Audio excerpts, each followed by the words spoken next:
Ready?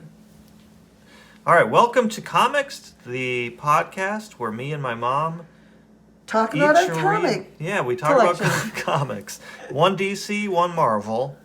So please subscribe if you'd like to, and shoot us a little comment in the comment box. I'd like to read what you have to say if you're watching this. Give us a like too. All right, the first one we got. Marvel Two-in-One. We did one of those a couple of Couple episodes with episodes ago. Sasquatch and the Thing, and this time we have Iron Man and the Thing.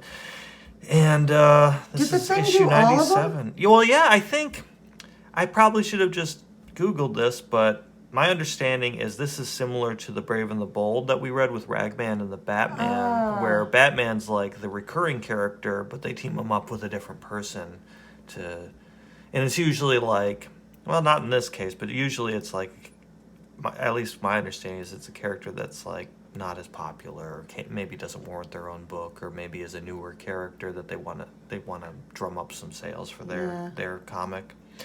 But this one, we've got the Thing and Iron Man. I kind of think of nowadays as Iron Man being a more tier one Oh, character because of the yeah. MCU. But actually thinking about it, he probably wasn't nearly as popular as Spider-Man back in the day of just being in the comics. I don't know. I remember because we would on the weekends. My mom would buy the comic books on Friday, and then we'd read them throughout the weekend. And I remember you'd read your favorite ones first. So of course it was Amazing Spider-Man and blah blah blah blah blah.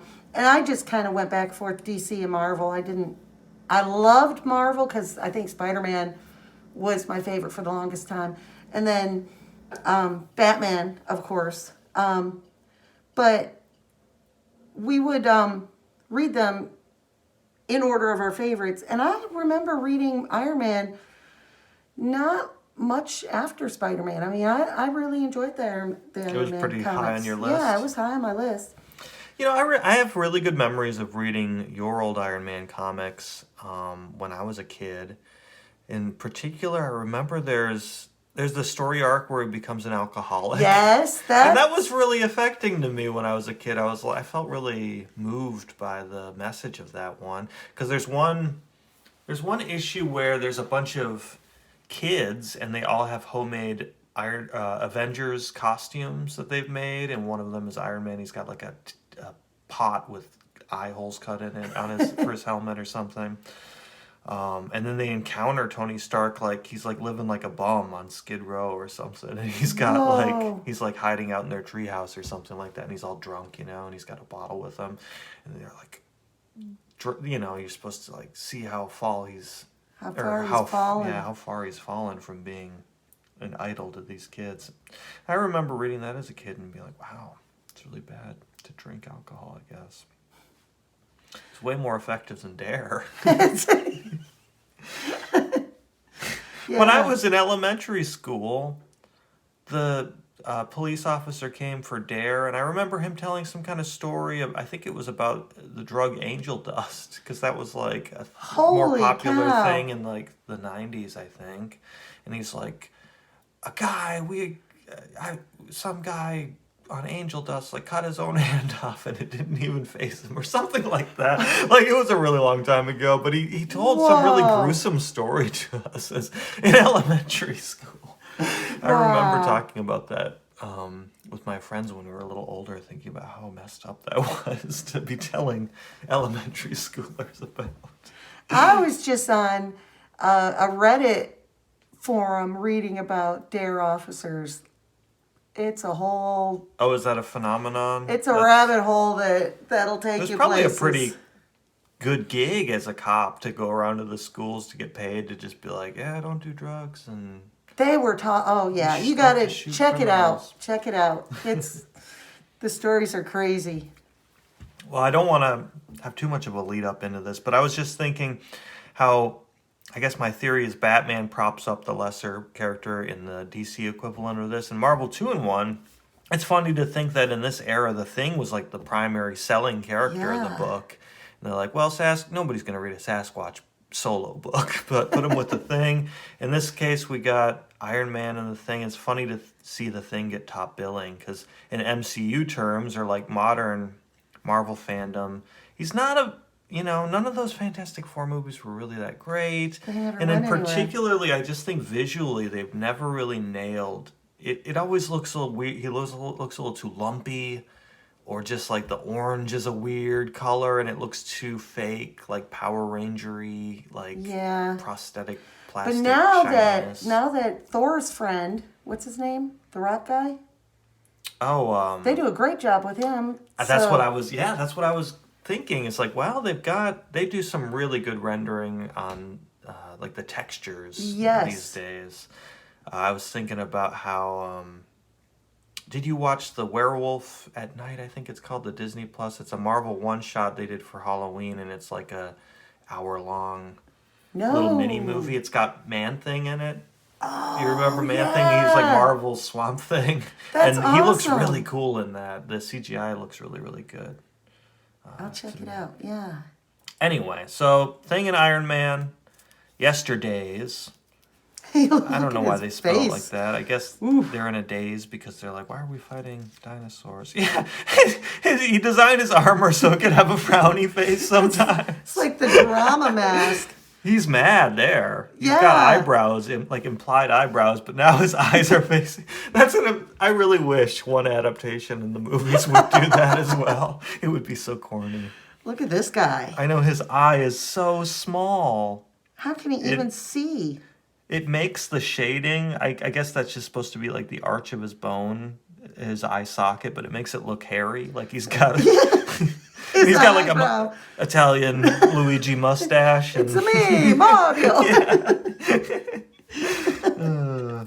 Also, kind of a weird thing. I really like the teeth and I love the green slime, but it kind of looks like his hand is too deep in his gum. There should be a tooth there. Like it would be. It's kind of a weird spacing thing. It looks a little off. Otherwise, I think this is a sweet cover. Yeah, no, I like it. Yeah. Any cover where there's like a really absurd fight, like downstairs I have one of the Fantastic Four fighting a big robot with the hammer and sickle Soviet Union, like just the unexplained, like I guess they're fighting some kind of communist robot or some dinosaurs for some reason. I'm more likely to pick one of those. The more absurd the premise, I guess. Yeah. Like this isn't Doctor Doom, Something weird. I thought that this was going to be some some kind of prologue. When I first saw this page of like sometimes the editor like comments about something about the story, or like I guess they do that more in What If of like a little like you're familiar with the Marvel universe, but this is actually a contract that was sent to Ben Grimm to be in a movie, and they're going to give $10,000 to a children's hospital if he signs this contract to be in Mecha Grub Meets God Dang It. And that's like the recurring joke in this issue is they have a bunch of like real movies, but they change the words to be similar sounding words. I don't know how good that one is. Mecha Grub Meets God Dang It, your Godzilla, I guess is. I don't know. I like the Mecha Grub part more than God Dang It. Yeah. So anyway, but yeah, I like the way that they've typed this out. It looks like it kind of like breaks the fourth wall. It doesn't look like everything around it. It's not as cartoony, the document, so it's a cool way to start the adventure. Speaking of Man Thing, there he is. It's not the real Man Thing, but it's a guy in a Man Thing costume. So anyway, I think I was talking about this the last time we saw Mr. Fantastic, about how it bothers me how lazy he is. Like any excuse to use his stretchy powers, he'll use them. He's not that far away. But I guess it's their way to remind us, or like to include like a little more action when they're talking about a movie contract. Yeah, and it's a way to give him something to do. I mean, he sits at the computer all day. This drawing of his face is a little weird to me. Like it is. I don't know if it's too many. It's like if he's it's too old. much shading, but yeah, he and Ben are supposed to be like friends, right? From and college, like they've I think. yeah. So yeah, Reed looks old. Well, I guess it's hard to tell with the thing how he should age, really. True. But yeah, there's something weird about his hair. I don't really like this little curl. I think that's just a little too much. And his forehead's a little high. Like, it looks a little... I don't know. It's weird. Again, bulbous.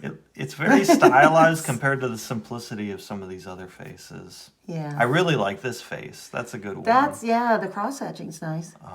There's like some, I don't know, it fits the character more than this. Is just a little weird looking. And his eyebrows are really thick. Like he's got the whole skin like furrowing his brow, and then he's got these squiggly little black eyebrows. Really manicured. Yeah, they're weird. The other thing that's funny to me is Ben Grimm's looking at the contract, and Reed is so dismissive of him. He's like, "You'd better let me see that contract, Ben. We don't want you signing away everything but your spare shorts." He thinks he's just gonna fall for any old scam. Aww. And it turns out he's like, "Oh well, it looks pretty legitimate actually." And just like Mr. Fantastic is super lazy, they have a really good excuse for Johnny Storm to remind us that he can shoot fire out of his fingers because the pilot light in the oven went out, and Alicia's making quiche. Oh, of course. Invisible quiche. Well, this is Alicia. Sue Storm doesn't get a line and doesn't get to use her powers. Oh. She truly is the invisible girl in this one. She's just standing there one time and doesn't appear in the rest of the comic. Oh. But Alicia was this blind girlfriend, the sculptor. Anyway, I don't really get this little interlude. I guess it's just to explain the setup for like why is the thing going to be in a movie? But this is such a weird way to start it for me. Elsewhere, a moss-encrusted mockery of a man shambles heavily through the slime and mud of a fetid bog, moving precisely, deliberately, as if following commands from some unseen source. He lets nothing stand in his way, except... Son of a bitch! Darn it! Yike! And they cut, and they're in a movie studio. So this is weird, because I didn't look this up, but I'm pretty sure Man-Thing was in comics way before this. I think this one is from 83. I think I neglected to say that. Yeah, so this is from 83. I'm pretty sure he was in comics from like the 70s or 60s. So I don't know why they have... I don't know, because I guess this is what I should explain as well. It says, "Goodness, Mr. Silverberg, I'm sorry, but that was our last shot. And I'm sure we've got enough swell footage in the can to make something a super blockbuster." So I guess that's continuing the joke of like, instead of Swamp Thing, it's something. But it's like, why are they using a guy that looks like Man-Thing? Is that Marvel like admitting that their character is just a ripoff of Swamp Thing? Wow. Because they don't say it's a Man-Thing movie, but the character really looks like Man-Thing. Oh yeah. I guess maybe Man-Thing has like brown, more tentacle-like things in his mouth, but it's pretty similar. I think the eyes are the same in the general profile. This is so weird, because right here he just looks majestic, you know? And then all of a sudden he's Cotton Eye Joe. I know. They really kind of take the wind out of his sails there. Jeez. So this guy directs like B movies, and he's the villain. That's another. He's the villain. he looks like he could be in the crew of terrorists in the Die Hard movie. That they're all like Euro like. Yes. Oh my god. They're like hip, kind of like European dudes. Anyway, he wants revenge on the Thing from a different issue, like from a dozen issues ago or so. So he's the bad guy. That's another thing I like about this comic. Is it appears to be the Thing fighting dinosaurs, and you're like, is he in the Savage Land or something, or did he travel back in time? And it turns out a movie director is the villain, which is kind of, at first I was like, really? He goes toe to toe with like the Sasquatch, and he's fought the Hulk, and this human movie director is gonna give him trouble. But the more I thought about it, the more I read, I was like, that's kind of a cool idea, actually. It makes it unique. It's their Scooby-Doo episode. Turns out it was just Mr. Silverberg, the director. Anyway, they're talking about trying to salvage this movie by overdubbing it to make it a comedy, an intentional comedy, and not just a mockery of a movie. Well, that's sad. And this is the weirdest part. So he goes to this meeting. So they explain that his grudge against the Thing is from issue 78, and we're in 97. So okay, wow, that's almost a while ago. Yeah, 20 issues ago almost. but he meets with this really stereotypical German scientist, and they even do like the phonetic spelling to make him sound like Einstein or something like that. Ah, Professor Frankheimer, you're early. Yeah, I am being a fan of der movies since I was a little boy, so I could not wait to get here. Oh It my is so God. exciting. And they put the K. I like that. It reminds me of the way that sometimes they stylize Nightcrawler's dialogue to be like that. Oh Because yeah. he's supposed to be from Germany, I think. Anyway, this is the most ridiculous part. He's selling him this device. He's selling this movie director this device because he mentions that special effects in movies are all the rage, and they want to, have a legitimate movie career and not just be B movie directors. And the device can, I guess it can project holograms of the actual past. They're looking at the 19th century, and then they look at Whoa. an ugly lizard, as he says. I didn't think he was particularly ugly, but an ugly lizard from the past. And then, with a press of the button, you can take something from the past and project it, but it's just a projection. It's just a holograph. It's not, you can put your hand Okay. through it as they show there. And they're like, yeah, this would be super useful. It's like a portable CGI machine, I guess. Yeah, yeah. And he's like, just give me $5,000 in a credit for each film it's used in. And then he sells it to him, which seems like, I don't know, even in $1983, it doesn't seem like enough money for such an amazing device. I don't think they had anything like this in 1983. I don't think they have it now. So, anyway, he's like, I'm going to embarrass the thing using this hologram machine. He's God. going to fall flat on his face, and I'm going to capture it on video and humiliate him. That's his big plan. Wow. He's going to embarrass him. What were we going to say? His face there? Yeah, he's just so. The way that they do his portrait is just so realistic, and I feel like there's an actor that he really reminds me of that plays a villain. I wish I could remember what movie I'm thinking of, what actor. Maybe the villain from Happy Gilmore. Do you remember that Adam Sandler movie where he plays golf and that real jerk yeah. kind of yuppie character? He's like, I eat pieces of shit like you for breakfast. He's like, you eat pieces of shit. I thought that was the funniest thing ever when I was a kid. He looks like that bad guy. I think in my memory anyway. But yeah, he looks very villainous. Yeah. For a movie director. Well, I guess these days, sometimes they are really evil people. It turns out. This comic, they knew it all along. Anyway, the scientist does say, before he leaves and takes his $5,000, don't forget to turn it off. We don't want to overheat the experimental circuits. Oh, no. So the battle happen. David Crosby again. He looks exactly like him there. He was an accomplished guy. A lot of people don't know his songwriting career. They don't know that he invented the Holoflex. I love the Things movie star attire. It's he's such a ham. He's so ready to just be like, everyone pay attention to me.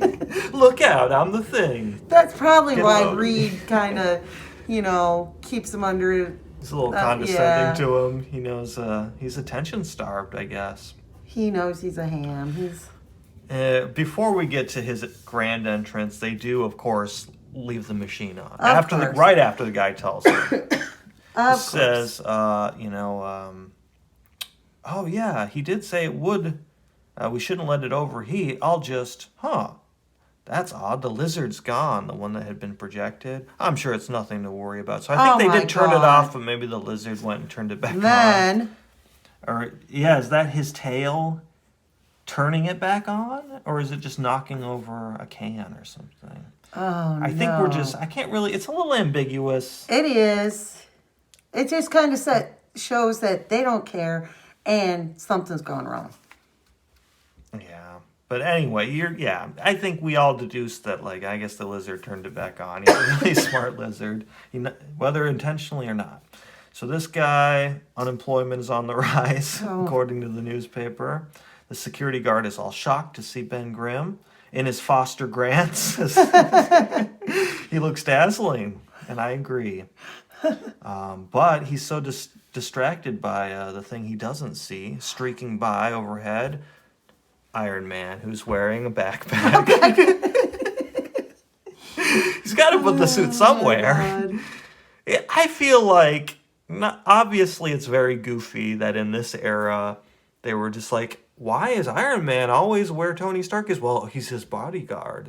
He just happened to be there. That's how they play it here. But also it's like, wait a minute, Iron Man, why do you carry around Tony's briefcase on your back? Like, he makes you carry his luggage, or are you just the same guy? It's a little weird. Yeah. This was before they imagined the technology of like the nano suit that would just like be on his ring or his bracelet or whatever they did, which is a really cool idea. He had to carry it around. Or I guess that might be his suit? regular clothes. Yeah, maybe it is a nano suit. He's kind of his chest muscles look a little out of proportion there. I would see that in a '90s comic, and I'd be like not surprised in those Venom comic that we looked at last time. But he's got like pizza trays. Somebody was in a hurry to finish that drawing. They did not. No offense to this artist. He meets Bo Drip, which I think is it supposed to be like Bo Derek? Isn't that like a supermodel or actress or something? Actress, yeah. So anyway, she's like, Drip. You must be my male lead in the new hit. The Ape Man gets a hickey. Oh my God. The sense of humor is really like over the top goofy. Yeah. Which, I like that. And it reminds me, I don't know if you watched on Hulu, they have the animated MODOK series. Have you watched that with Patton Oswalt as the voice of MODOK? I actually really liked it. It's kind of in the vein of like Rick and Morty style humor, or like, like that adult cartoon kind of. Yeah. But I could see, it's a little corny and dated, but I could see that this being adapted into something like that, where they play up the physical comedy and have it be like a claymation Marvel Two-in-One streaming series. That would be awesome, because the Thing would be especially so cool to see in claymation. Yeah. If they use that idea, I expect to get paid, by the way. And what did he say? And credit in the movie? Yeah, und credit, and $5,000, 1983. Adjust for inflation, please. He's going to be Yancey Street's answer to Burt Reynolds. That's the actor he sees himself as closest to, or most comparable to, I guess, which was hilarious to me. But yeah, he's like, oh, sorry, I'm not an actor. I'm a businessman emerging from the palms. Yeah. Just no reason I was getting dressed behind the tropical fauna. I don't know. I guess people in the 80s were on so much drugs that they're like, oh, yeah, that's normal. He was just doing cocaine back there. The palms fronds.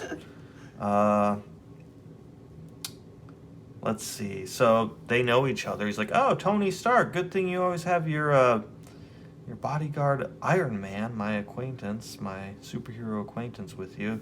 And it turns out the reason that Iron Man is there is because Tony Stark's company has like a financial interest in this director's movie, so he wants to check up on his investment. They can't decide what color makeup to use for the Thing, is one of the jokes. I like the dialogue that they give this assistant guy. I guess he's the director. I guess maybe the villain is not the director, but a producer of movies. I'm Sid Brute, your director, and I'd like to go over your part with you. It's really so easy. Monsters are about to destroy Tokyo. You show up, beat the little beasties into submission, and save the city. Now isn't that just too simp? Simp. Too simp. Such a weird. It's a little weird. Why are they attacking Tokyo? Well, that's what monsters do. They're always attacking Tokyo. It's always Tokyo. I'm an idiot. I just realized this is probably the fake director, the front, because the Thing's familiar with Silverberg or whatever his name is, so he can't show up. This must be the guy luring him into this humiliating trap.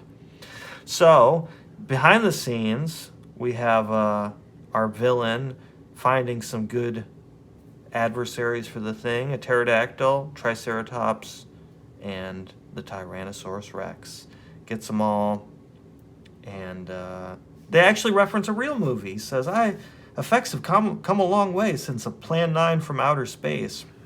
Which I've That's never an actually oldie. watched that old B movie, but they reference it in Seinfeld, I think, and I've seen Yeah. that part of it, where I think they show like a clip of it or something. You'd think Mystery Science Theater would have done that. I bet they have. I just don't think I've seen it. I'd like to though. It's uncomfortable. Yeah, I guess they're lifting him up with a crane, and he's gonna jump down on this pterodactyl. That's the first and go stunt right they've hired through him. it. Yeah, and that's Gotcha. so humiliating that'll be good revenge. Like, I don't know, presumably people have seen him fight, and he often gets beat up. Right. In almost every fight that the thing's in, he gets thrown across the city or punched into the Right. sewer, or like, somebody stomps on him with a giant boot or something. Like, so I just think it's just normal. That's just what everyone knows him for. So I don't see Right. why it's so humiliating. But yeah, they convinced him. They were like gaslighting him. They're like, "Oh, your timing was a little off, and you didn't hit it at the right time." I do like the art here that he goes through the smoking ad's mouth. That's Yeah, kind of that's a funny good. look. It's a cool contrast of shapes of the motion lines, and the circular. Yeah.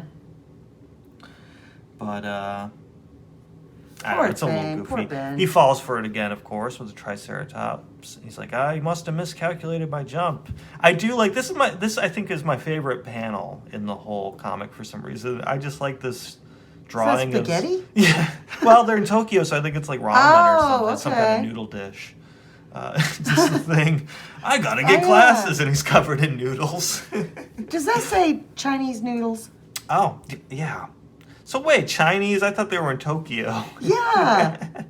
I guess maybe that's supposed to be they're commenting on the quality of this movie production by saying they don't even know the difference between I China bet and Japan. Reed would have They're picked so up on corny. it. Yeah, he's like, "Hey, let me in here. I've got a lot of notes." It'd be like when Neil deGrasse Tyson fact checks the movies, and he's like, "Actually, there have been no wars in space that we know about." Actually. So let's see. He's starting to suspect something's weird, and of course he sees Ted Silverberg, who is waving his fists in victory. "I got you." "That's right, you swaggering lummox, and pretty soon your name is going to be Mud." Like, his whole plan is to capture this on video, circulate the video, and he thinks this will ruin the thing's life. His footage of him falling and running through a wall. Wow. It's pretty goofy. Yeah, not realizing that Ben's got pretty thick skin, no pun intended, but Well, he has to live every day as a rock monster. yeah. I think like the least of his worries is a video of him falling off a roof or something. Right. I don't know. People would probably just assume he was in some kind of weird battle of like, oh yeah, sometimes that's normal. Sometimes you can't see the thing they're fighting, and it'll kill us all if they don't beat it. But Right. it's invisible. Just try to ignore it. It would suck so bad to live in this world, like actually as a civilian. It'd be terrifying. No, I guess the thing is fighting a hologram again. I hope he doesn't kill my child when he falls. Anyway, I like this line because the thing wants to attack the director here, Silverberg. Or I think I keep getting his name wrong, but I don't see it here. Anyway, Tony Stark intervenes. "Violence won't solve anything, not if that man has your name on a contract." It's like, so if he didn't have the contract, he'd be like, "Yeah, go beat him up," even though you could probably cave his skull in with one punch. As long as you didn't sign anything. But they use a good rule of three because he falls through the pterodactyl. He charges right through the Triceratops. The third time, he's like, "Well, this dumb old thing must be a hologram," but it's solid when he kicks the Tyrannosaurus, who retaliates. Whoa. This is an interesting transition to me because I feel like visually it all tracks and makes sense. I understand that they're cutting between the main action and the guys behind the scenes, or the ones that just run away to this van. But I feel like my eye is drawn towards the middle because this is so wide. So like this happens to me before this happens, even though this is above. Right. It's interesting. It's cool though because it makes it a non-linear kind of thing. It makes you take your time. And it makes it instantaneous. Like, oh yeah. Wet. They easily could have put this next, but it's an interesting choice to have it sandwiched between those. Good example of the thought that they put into panels. Oh yeah, yeah. This that's a really good action sequence. So yeah, the only explanation we get for why these things can suddenly be corporeal and hurt you is that must be what happens when the experimental circuits overheat. Instead of bringing images from the past, they bring the real thing. I'm sunk. And it's like, actually, you paid $5,000 and like a contract, like a credit or whatever, a credit, movie credit, a movie credit, for a machine that you thought could make a hologram of any projection from the past, but it actually makes them real because you left it on too long. I think you got a lot going for you at that point, and just you got to be a little more careful now that you know what it does. But hey, I think you could rule the world with that device. Some pictures of the gold rush. Bring that gold. Yeah, he's such a... I mean, I guess now he's worried about his whole movie studio getting wrecked by these now real dinosaurs because they're like, get the police, get the National Guard, get the Directors Guild, I'm going on strike. More of that zany kind of humor. I like it, though. It's cool. But I love how unambitious the villain is he just wants to humiliate, extremely embarrass. He didn't mean to make dinosaurs real. So Tony Stark runs back into the tropical foliage to... actually, he goes in Bo Derek's trailer and locks himself in, and out comes Iron Man. I guess they don't really explain, like... Yeah. Her witnessing that and not being suspicious. Yeah. Oh, he streaks from the opposite side of her trailer. Got it. My bad. So she didn't notice the giant robot man flying out of the back of her trailer. She's just like, oh, I guess he's taking his time in there. Yeah, and of course, Iron Man. Am I glad Tony Stark keeps his bodyguard hanging around? Oh my God, he had to explain it again. Yeah, I think I jumped the gun. This is when he explains it, but it's just such a goofy... They need to remind us, like, that's his cover story, so it is pretty plausible. Like, you're willing to accept a guy can fly around in armor, but you're unwilling to accept that he's good at hiding it. Oh, no. Oh, here's another fake movie, OS. Gee, I wonder what this The one Outer is. Spaceman. Don't leave us, OS. OS phone home. Call collect. Shoot, what the heck is that? And then the dinosaur starts ripping everything up. You know, that's maybe my second favorite panel. I really like this drawing. I like this. The negative space in it really makes it interesting compared to... And even though he doesn't have any pupils and stuff, he gets a lot of expression with his eyebrows. And, you know, I really like the solid background of different, like, primary colors. Yeah. It's very Roy Lichtenstein to me or something, like very broken up pop by arty. The word, the graphics. I like that. And it fits the style because this is kind of like, this is a comic that kind of has a sense of humor about itself. So, like, it is nice when they add detail to the backgrounds, but sometimes this is really effective, too. Yeah, to just have nothing. His head is drawn really oddly. It's got like a baby head. Yeah, it's a little too round in the back, I think. Well, he has a deformity or something. It's almost like it sucks in between panels. Like it's longer and egg-like, and then he's like, the motion lines are like, his head kind of like, he's got these little wavering, I guess it's him chewing, it's the motion, but it also kind of makes him look frail, like he's shaking. It's kind of sad. I know, it's like, now that we've made these animals real, I'm going to kill them with this camera. Oh, There's that ad again. I liked this. Wanted video game players for arcade action. A new game and puzzle magazine for you. I've never seen that magazine, but no. He's excited about it. I know. UFO flying disc. Did you ever get a UFO flying disc when you were a No. kid? $1. Fly with amazing speed and accuracy when thrown. Is it just a frisbee? You Oh, think? Or yes. maybe a frisbee with like an alien logo on it or something. Learn unbeatable self-defense. Free with course. Nunchaku sticks.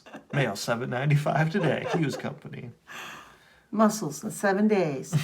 I wonder how well these kind of companies did. Like this one was based out. Hughes Company is based out of Little Rock, Arkansas. I want to know if they're still alive. The people that have Oh, this we need small to Google business, map that. Yeah. and how like, just out of curiosity, I don't want to start a weird little mail away karate business, but like, what kind of money do you make doing that?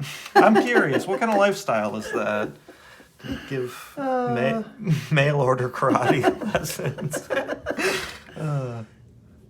I'm not. I don't laugh because I look down on it. I mean, maybe that's what I should have been doing this whole time. I do like this.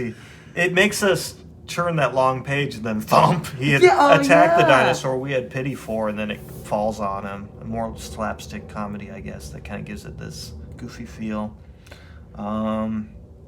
It's weird when you get that profile view of Iron Man and you don't see both of his eye holes, so it just looks like weird symmetrical, like two mouths. Yeah. It's a little weird looking to me. Like maybe they should just be slightly different widths or shapes or something to differentiate it. Mm-hmm. It's just a weird look. Like I feel like isn't there some kind of villain that shoots like a saw blade? That's get saw blade right between one of those two. Ooh, You're yeah. done, Iron Man. Ow. This is one weird inconsistent moment to me. He's fighting the aerial villain, the pterodactyl, and it's kind of getting the best of him. But he has a freon tube in his epaulette, like I guess that's your shoulder compartment or something. It's the little. This little thing. I thought epaulettes were like on like Sergeant Pepper's, like the uniform the thing. Things that sit on your shoulder. Yeah, like the military, I guess. But he has Freon tube. That never popped up. They never used that in the MCU. No. Let me get my Freon tube out of my epaulette. And it says, this is the inconsistency. It worked. The beast's right wing is frozen solid. I'm like, I think the whole thing is pretty damn frozen solid. I don't know. He says, but its left wing is still flapping, sending it into a spiral death dive. Which sounds like a speed metal band or something. Spiral I death suppose dive. this has more frost on it than this one, but Yeah, but it all. Come I feel on. like the colorist maybe messed up, and maybe part of it was supposed to still be the brownish color. Either that, or maybe they did this Marvel method or whatever, where like the writer, they draw it all off of like a general premise, and then the writer fills in the dialogue, and then maybe the writer wrote that before they finished the colors or something, and he's like, yeah, just the right wing. Yeah, he got him in the right one. See.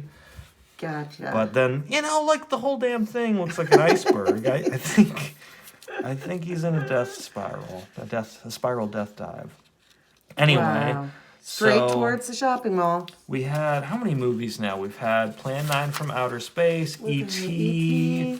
I don't know what the Ape Hickey thing is supposed to be a reference. Swamp Thing was one of them. We have here another one, Tron, a science fiction epic taking place inside a digital watch. Must be Tron, right? And the Triceratops is breaking through the studio.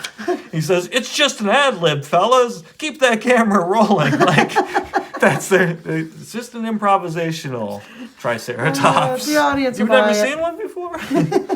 Oh, that's an old improv move, is to have a Triceratops burst through the building. Really livens up the proceedings. Anyway, he's fighting him, and he's like, I bet all the computers and cameras are running through this electrical line. I bet it has a lot of electricity. And he breaks it off, and I was like, that probably would kill him. Like, what if it burned his organs from the inside? Like that, if it's a lot of electricity, it would fry him. Well, it would fry the dinosaur. yeah, it would fry. I mean, yeah, he'd be fine probably, but I'm like, you don't have to kill him. Like, Iron Man froze his, and maybe he could thaw him out and he'll be all right. Like, they're animals, right? Even if they're from the Right. past or they're holographs. They're I don't mean to innocent. be on my moral high ground, but you have to murder them. They didn't kill anybody yet. They're just wrecking cameras and stuff. Well, they do True. have it does have a humane ending, but I was just, obviously it doesn't die, but it's like, that would have probably fried him, right? Like, be a little more careful. Compassion. Yeah. This is my favorite part. I know, I think I already said I had a couple favorite parts is, they're like, okay, we better go take care of the, where did these come from, or something like that. Iron Man zooms away on his roller skates. He's got like those Heeley shoes that, Oh my that God. preteens wear that are like sneakers with. That's what it reminded me. He's like, hey, not so fast, the thing says. Not everyone's got jet skates popping out of their boots, you know. And just his posture. He's sticking his butt out a little bit like he's about to sit on the toilet or something. And he's just zooming forward. That's the dorkiest. It's like that TikTok with the hey, wait for me, I have tiny legs. You know, that would be an interesting take on Iron Man or Tony Stark's character if they ever end up rebooting the MCU, or just, I don't know, in some, like, to lean into him being more nerdy instead of like the suave playboy yeah. to like like have little roller skates. I would watch that movie if you played it up for humor, you know, like if it was, I don't know. I'd probably watch it either way. So I was a little confused about this. This is, I think, the last movie reference. It's for The Thing. It says John Carpentry's The Mess in Antarctica. Have you ever watched that scary movie, The Thing? Yeah. From the 80s with Yeah. all that horrific animated like body horror monsters and Yes. stuff. I watched that and that's one of my favorite scary movies. Which is funny coming from somebody who is scared of Ghostbusters. Scared to death of Ghostbusters. Scared to death of the Goosebumps TV show. Let alone a rated R movie when I was a kid. Yeah. But now I do like scary movies. But it's funny to see this pop up. But you don't get to see any like weird tentacle monsters or whatever in this. They just use it because it's icy, I guess. So another hilarious thing is all the monsters come to at the same time. They're like, oh man, what happened? They're all groggy. Moments pass as outside 3 reptiles wake up groggy, hungry, and very, very angry. And so they use this klaxon. He says this klaxon's supposed to let people know that shooting's in progress, but it seems to work fine as a dinosaur dinner bell. Oh, God. And so they come charging in because they hear this bellowing horn or whatever, and they're going to use the freon they're using to create the fake ice on this set for the mess in Antarctica, the simulated Antarctica, to freeze them more permanently. So Okay, that makes sense. this is like BMX race. I wonder, do people still do BMX? Yeah. Is it still popular? Yeah. I remember it being pretty popular when I was a kid, but I think I played BMX video games on like Sega and stuff, but Yeah. I don't know anybody that's like a kid, so I don't know if that's still even a thing.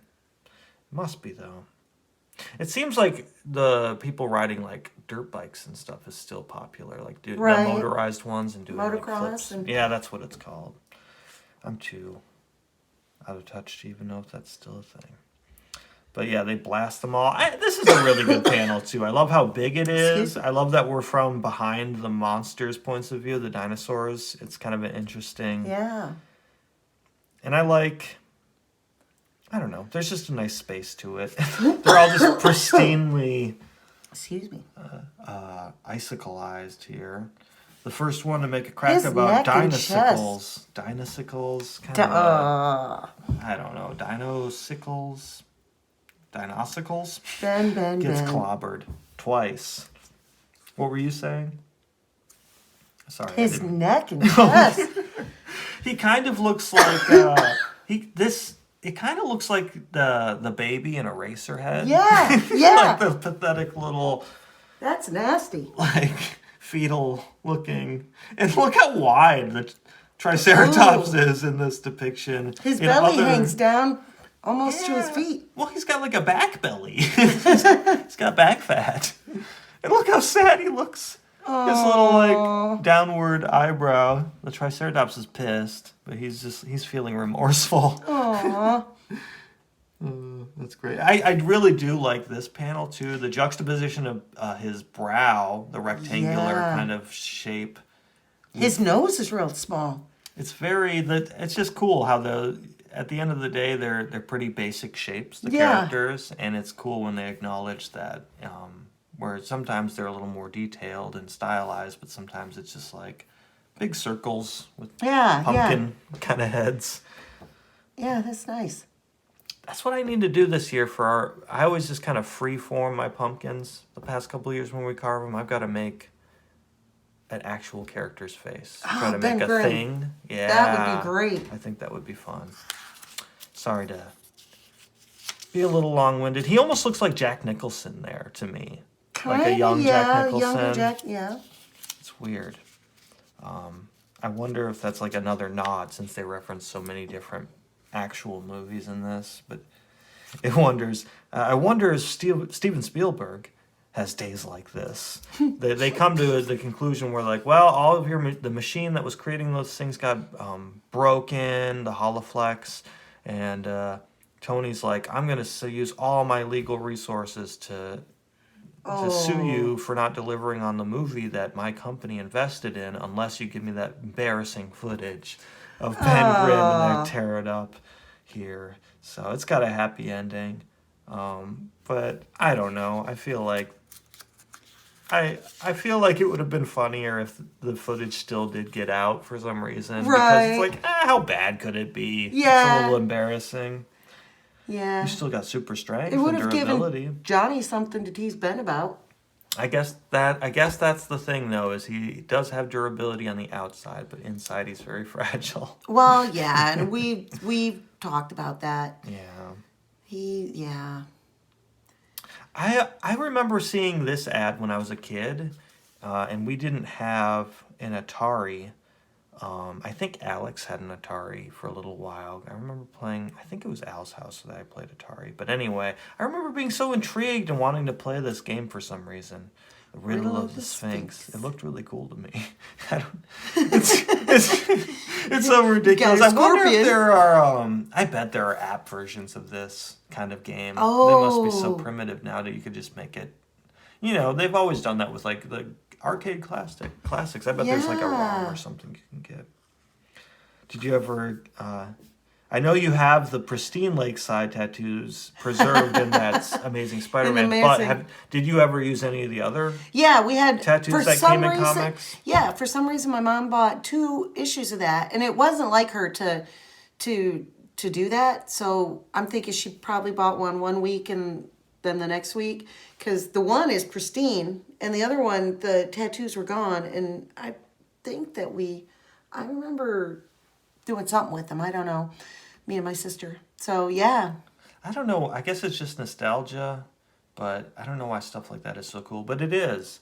I remember I got a little, like a 45 record of Golden Years by David Bowie, and it came with this little postcard size, like David Bowie fan club from the era. Oh, and it was neat. all yellowed and stuff. But I'm like, it's cool when you find stuff like that from a different era. Oh yeah, I still have my certificate for when I joined the fellowship.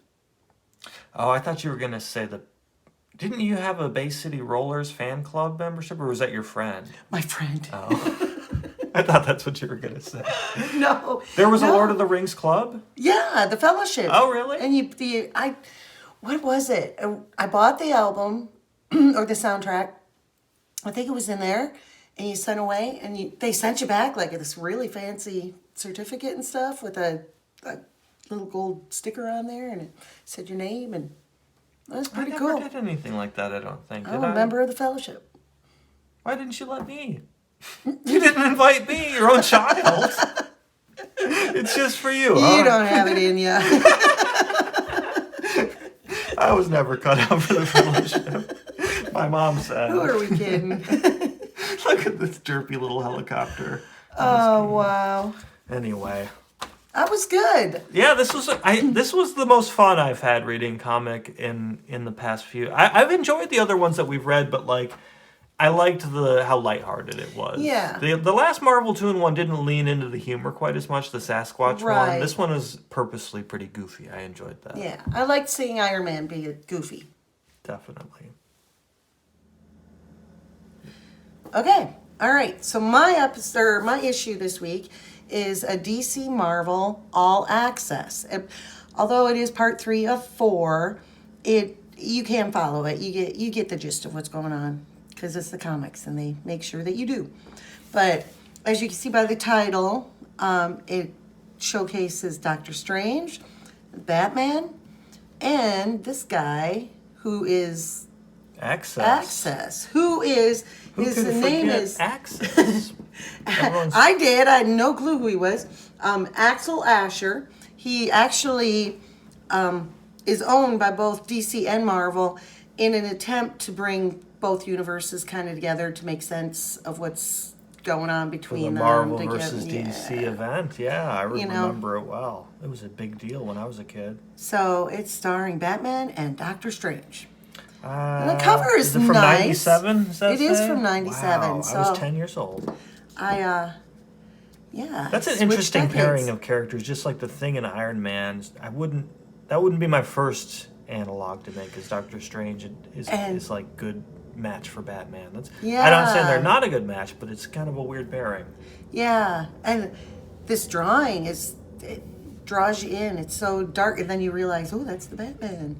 Although both love the capes. foreshortening is a little weird. His legs are a little weird there, but it's the cape, But No, his cape just has really leg-shaped tatters coming out of it. Those are just really long tatters.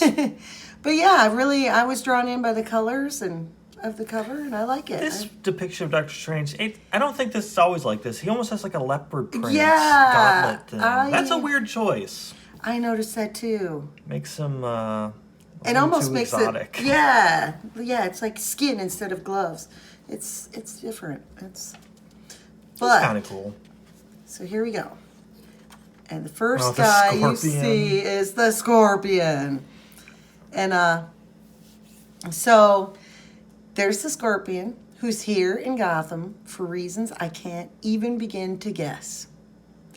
And this guy's a jerk. He's like, more costume jerks getting in my way. And you see Robin's here with Jubilee. So you got an X-Men. You've got Robin. And then... and it's from the utility belt, one of his batarangs. And he's like, who the hell are you supposed to be? Like, yeah, right, Scorpion. I don't know about this depiction of Scorpion. His It's not my tail is favorite. gross. Yeah, and just the gold-green color, and I feel like there needs to, I don't know, there's just opportunities to add texture or something to the costume, and it just looks a little flat. It looks like it would be plasticky or something. Plastic or maybe metal or... Yeah. I don't know. It's just a little too bare bones. Nice drawing of the face, though.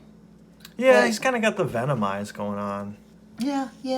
But the face itself looks And this is a cool layout in the doctor's house. I think he lost a tooth. I think so.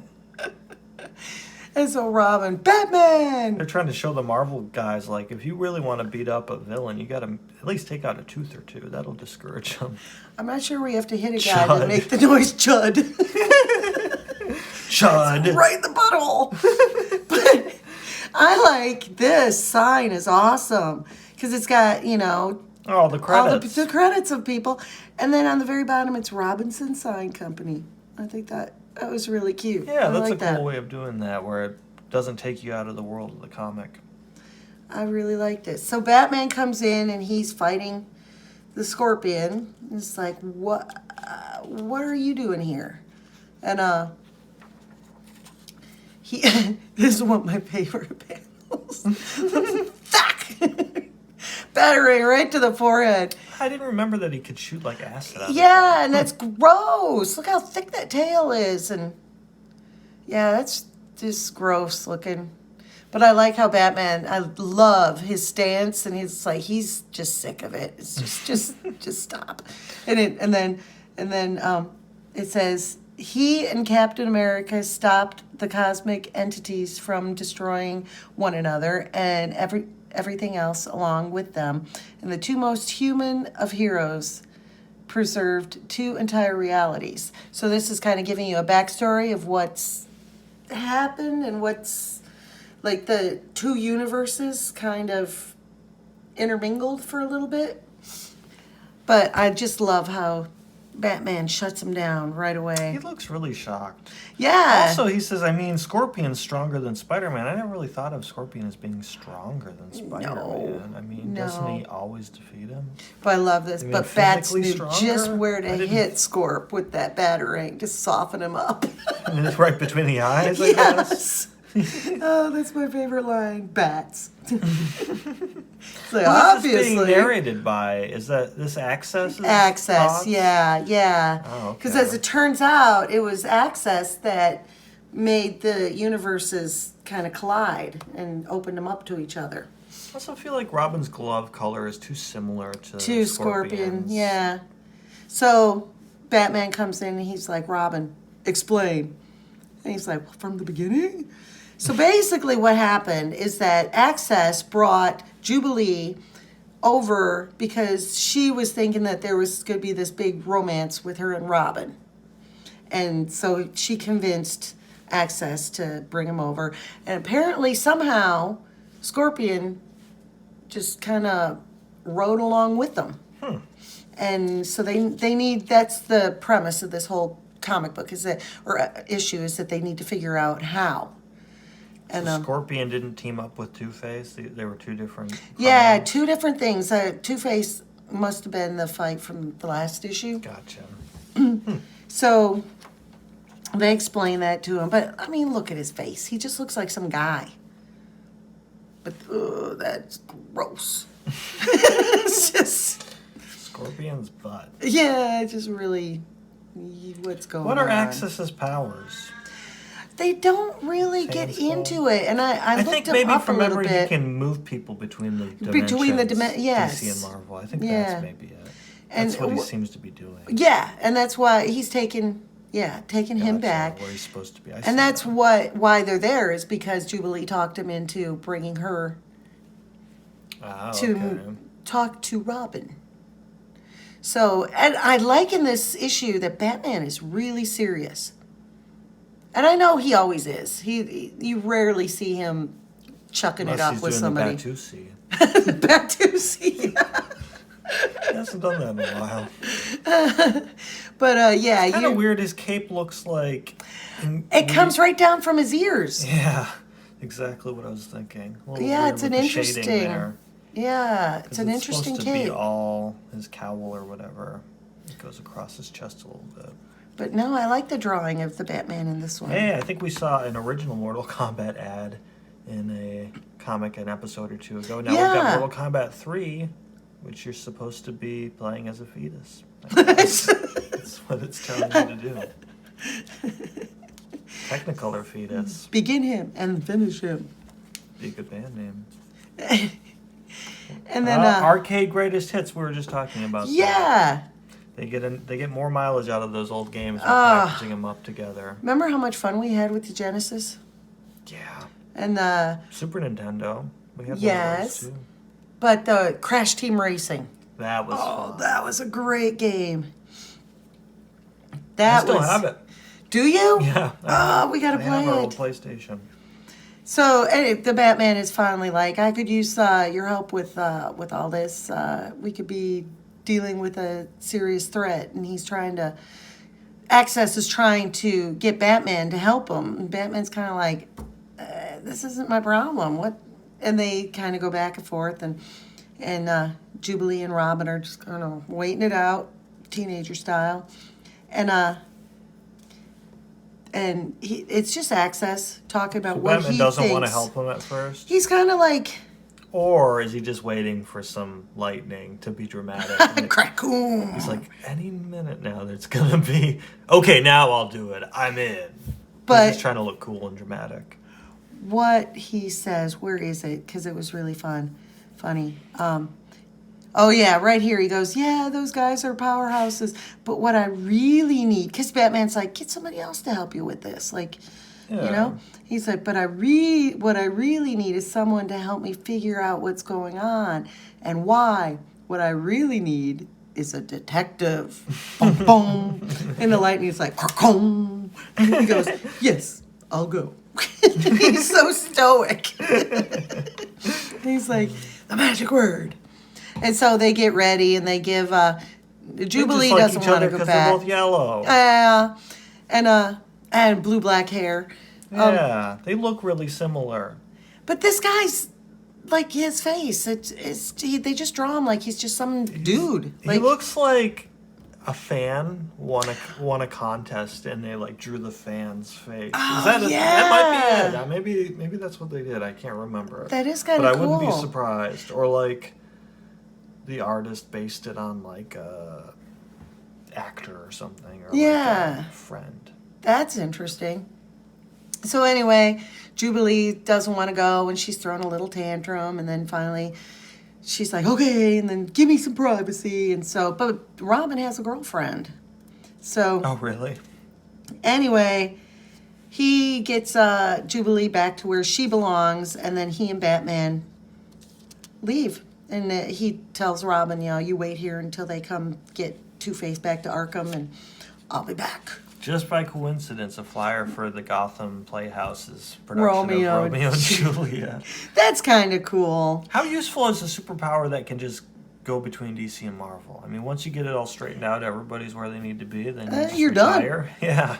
I like how they made the rips in the paper kind of look bat-like. That one especially. Yeah, that one. Oh, this one too. It looks Yeah. like an airplane. But Yeah, that one looks like a bat in profile. yeah. So then we cut to there. Ben Urich, the newspaper guy from Daredevil and Spider-Man. Oh yeah, I didn't even notice that. So Taylor he's Bugle. taking her home or where she belongs, and I'll be back, and Batman's there, and he's just sitting there checking things out, and he's like, Catwoman? Here? Oh. So there was some spillover on their side too. So, and then he looks back and she's not there. But he's like, hey, something catch your eye? Like, no. I feel like Marvel and DC could just keep doing that gag of one of their characters thinking that they recognize a character from their own universe, but it's a really there's so many. What I'm trying to say is there's so many characters on either side that have like a similar foundation. Yeah. It's funny that they picked Black Cat for that, but I guess it's it's appropriate for Batman. So he goes into talking more about what happened and some of the people that were involved. Oh, I think this is Doctor Strange Fate. So Yes. It's Doctor Strange and Doctor Fate from either. Yes. I love that idea. Not sure he needed the puffy sleeves from the Seinfeld episode, but the character design is a little weak, is all I mean.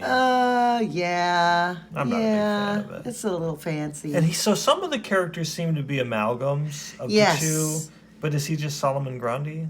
He's like, I didn't get mixed with anybody. Yeah. Mix, please. Help me. Oh, looks yeah, they pretty would mix him normal. with Ben Grimm, though. That'd be. Oh, Solomon Grimm. I don't know.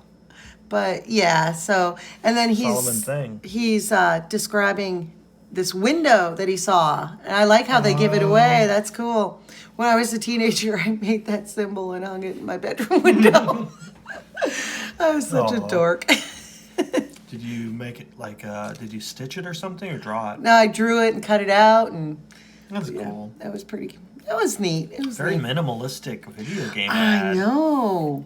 That's arrogant. We don't even need to. This is enough to get you to pay attention to our video game. I'll give them that. I like They will it. Buy Nights into Dreams. Never played it. I've never played it either. I think that's what it is, a video game. I kind of Yeah. assumed with that. Anyway. But it looks I like know what a system Krupa. it's for. And yeah, we tend to. I see. It's a multi-page advertisement. For, yeah. I think that's the Sega Dreamcast. Sega Saturn, my mistake. With the tiniest played that. text ever printed. Yeah, this is a very elegant layout they have here. All these different fonts and stuff. So then they find the window, and Batman, look at him. It's just, what? You're not use the door? Yeah, it's like you're a detective, but you're a thug. And so Stephen Strange is like, what? And so they come in all aggressive, thinking that Doctor Strange is the guy who's behind all of this going on because of the amalgam. And Batman he's like, who are you? Doctor Strange, in my opinion. Doctor Strange, send him to another dimension or something. Over and over. What is he going to do about Full it? dimensions in on him, and and he goes, who are you? Why do you invade my sanctum? And he's like, I'm Batman, and I'm here because you threatened this entire universe as well as my own. And then Axis comes in, and he's like, hang on, I can explain. Just don't call the cops or anything. He's with Batman and Doctor Strange, and he thinks the cops are going to do anything.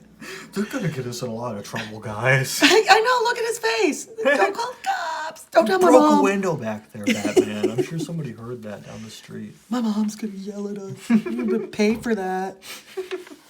So they're talking to him, and Doctor Strange is trying to convince him that it's not me, and they keep pushing, and so they want him to go with them, and he's like, why would I go with you guys? And then all of a sudden, bright light. I like how they illuminated and everything is in black and white or gold and black. I like that. And then, boy, I thought we got here fast, and guess who it is? The X-Men. The X-Men? Yep. Bishop, Storm, Cyclops, Jean Grey, Phoenix, and who else? Cannonball. And Jubilee. Is that Maverick? A Bond guy? Or who did you say that was? Cannonball? Yeah. Oh, gotcha. And Oh, she says it right there. And she's like, the X-Men. And Batman, this man is not the solution. He is very likely the problem. He's just so what? Dry. Everything's so dry. And so they're, and Jubilee knows who he is. I mean, he's from her universe. And so anyway, they're still going back, and Access is like, and I've been trying to tell him he might not know he's the problem. Still thinking that Doctor Strange is the problem in this whole thing. And Doctor Strange is like, I have no idea. Oh yeah, Iceman's here. What do you here. think of this era of X-Men costume design or the character design? I liked it at a certain point. So yellow. Yeah. Yellow and blue. I guess every time that the uniforms and the lineup changed, it was a little bit of a, but jarring. then you read the stories and you get into it, and then especially backstories or of like Bishop, and then I don't know, I accepted it all. Eventually it was like, oh yeah, this is my favorite timeline, but I still liked the yellow and brown. When it was... Oh, like Wolverine? Yeah, when they were at the mansion, and that's my favorite timeline of all. But so anyway, Access is trying to still explain, and that it makes me suspicious. I mean, this is only part 3 out of 4, but it makes me suspicious to like, is he the problem and he doesn't know it? Because they're trying to convince Strange. It all on Doctor Strange, right? Yeah. And so anyway, Jean Grey gets involved, and she kind of mind melds with him, and she realizes, no, everything's fine, nothing suspicious in there, and he's like, thank you for vindicating me, Jean. And look at this guy.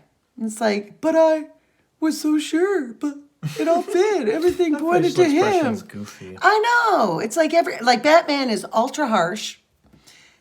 And like comes in like a wrecking ball. And then they get the X-Men involved, and Jean Grey gets all, mystical and stuff, and then you have this goofy guy. Is it just me, or is telepathy more common in Marvel than DC? Maybe it's just because I'm thinking off the top of my head. I'm missing some obvious question. examples. But Can the Green Professor Lanterns? X, Jean Grey. Can the Green Lanterns telepathically communicate? Probably. I don't know. Maybe. It wouldn't hurt. They don't have the best powers. They have awesome powers. Pretty good. Yeah. I'm just saying it wouldn't hurt to get a little boost. Another Sega Saturn game. Those graphics look terrible. I know. They were cutting edge. In the day, what, you were 10, you would have thought this was awesome. Oh, yeah. That's so realistic. Written in ketchup. And it's so strange. I remember thinking Michael Jordan was cool, and I never even watched basketball. But just as a kid, I was like, oh, Michael Jordan's cool. I think I watched Space Jam. We went to Space Jam as a family. But he was like a pop culture phenomenon. Even non-sports people were like, Michael Jordan is cool. Yeah. A lot of hype. So then we get into... I mean, he's obviously the great athlete. I just mean it's weird there's a whole industry of like merchandise and stuff. But, selling his VHS collection. That's nuts. So anyway, Bishop steps up, and he was wanting to get all heavy on Batman. And Batman's like, what? And they're fighting. Batman can take out Bishop. And he's still insisting, you're coming along, Strange. And that's weird, because I think Bishop can absorb kinetic energy and like turn it into blasts or something. Maybe that's exactly what's happening there. And when he's telling Strange that he's coming along, then Access is like, this isn't what I wanted. Access, get us out of... And then... What did he want? I know. That's another suspicious thing. It's like...